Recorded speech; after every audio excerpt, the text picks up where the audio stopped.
Welcome to another installment of Lebanon SportsBuzz.com presents. Today we're here with Bobby Gerhart. Bobby is a local racer on the ARCA circuit, and he's going to be racing at Pocono on Saturday. He's currently doing some prep for the race. Hey Bobby, talk a little bit about just kind of your expectations for Saturday and what you guys hope to get done.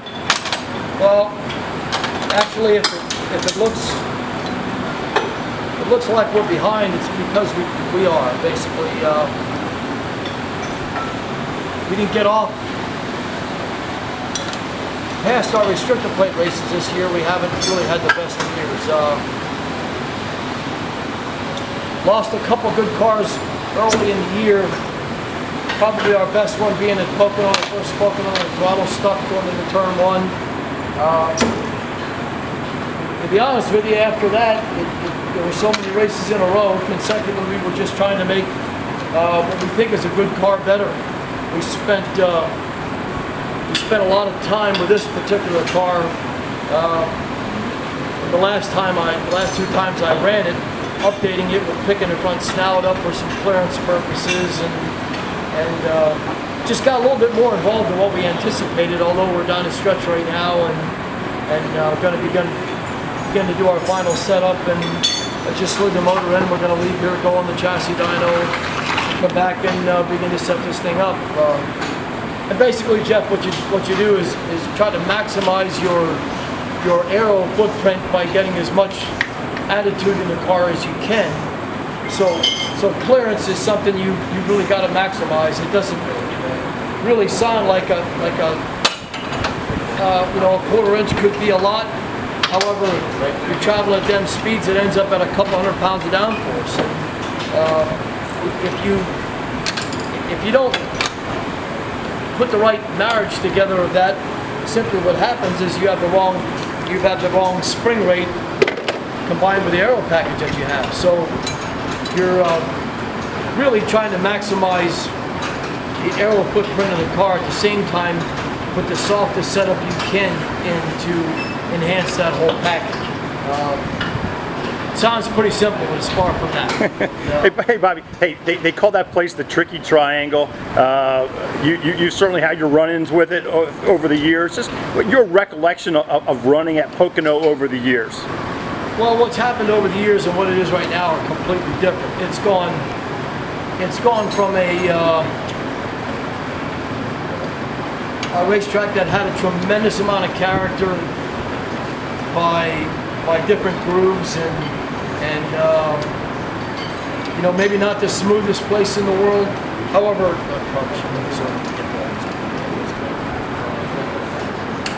when a place isn't the smoothest, it has character where you have to have a certain maybe a certain line you have to run.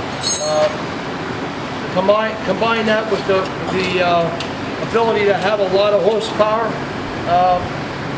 It made for a pretty exciting place to race.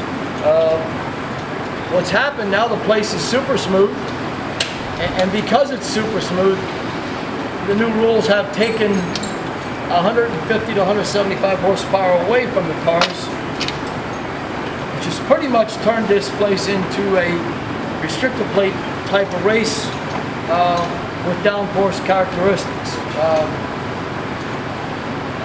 Something in my career I'm simply not used to racing like, and it's a kind of a learning curve all over again. The goal for Saturday. Right? The goal for Saturday for us right now is just run good. That's all. The rest will take care of itself. I don't have an expectation in mind other than, if we're extremely competitive, which that's what we're striving to do, then we've done our job. The rest of the race has to take care of it. Hey, and Bobby, what I'm hearing is run well early, be near the lead, and you just never know what's going to happen. Is that pretty much? It's a relatively short race, shorter than the June race, and I would say track position will be important. In fact, the shorter the race is, the more important it really is. So, yeah, it's something you're going to have to try to either start up front or position yourself early enough to get up front. You know, that's a place where you can short pit, meaning you could pit there under green, not lose a lap. That when a caution would come around, which is something we really tried to do at Daytona. We tried to short pit, put ourselves in position that when everybody had to pit, you'd be in the driver's seat. Although it didn't work out, it's a pretty aggressive way to go about things, and you're either a hero or a zero. And even though it really didn't work at Daytona, it really did work. Because we had the rest of the field thinking it worked.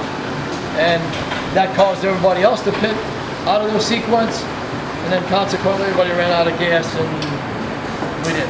Hey, Bobby, talk a little bit about your success at Daytona, and this past February you won your 8th ARCA race at Daytona. Can you explain just why you or how you guys have had just so much success there?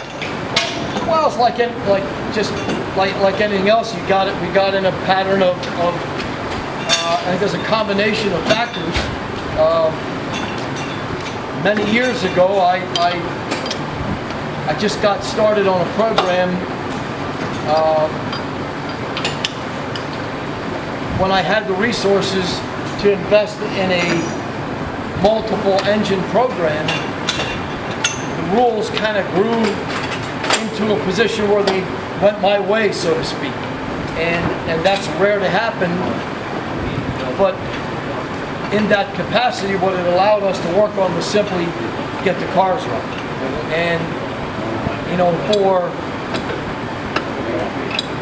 maybe 8 or 9 years, Jeff, we've been able to go with pretty much the same engine package that we developed a long time ago and had a lot of success. With little tunes along the way, you get good fuel mileage, you get better fuel mileage, and you can get better fuel mileage. But that only comes with a little trial and error. And you don't do that overnight. So when I tell you it takes time to develop these packages, it just takes time. Right. And there's no secret. I put the biggest investment this team can put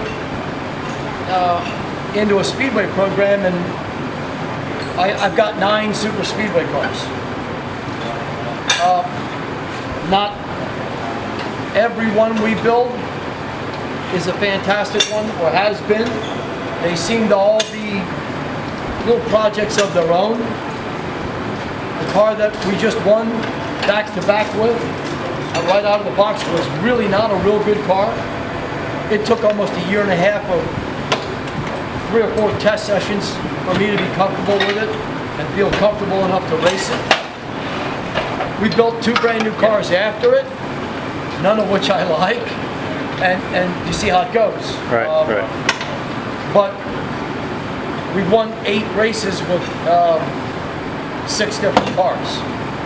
So that's impressive. Yeah, it shows that it's a process you've got to stay at, you've got to work at, and try not to ever forget what makes you successful. And I don't. And at the same time, really, from an engineering standpoint, not get too far out of the box. You know, I haven't really relied on a tremendous amount of outside engineering to help that. We don't rely on any wind tunnel expertise. We just rely on the stopwatch, and you know, if it's better, it's better. If it's not, we go backwards. So, hey Bobby, that was your first race of the year. Yeah. When you win at Daytona, does that make the rest of the year a good year, no matter what happens afterwards? Well, I think that depends, I guess, on how you look at things. To some degree, at least from my perspective, it actually puts a little bit more of a load on me, because, quite honestly, Jeff, how the hell do you top that? Right. Right. You know, and then you're consistently judged at that level. So by doing that, it just makes it a hard thing to continually run at that level. And you know, it's and given the facts that I guess only I know. I mean, I know what we're dealing with financially. I know the levels of this sport and where our strengths are, and simply, you know, where our weaknesses are. The same engine program that I talked about being superior on restricted plate races is the same engine program I'm in right here. And in this capacity, we're behind the 8 ball, but it's what I got. Right. And with the new breed of engines and what they cost, I can't see that it's in my future to change very quickly. At 90 grand a clip, you're looking at a $500,000 engine to change. So when you can maybe then relate to what I said earlier about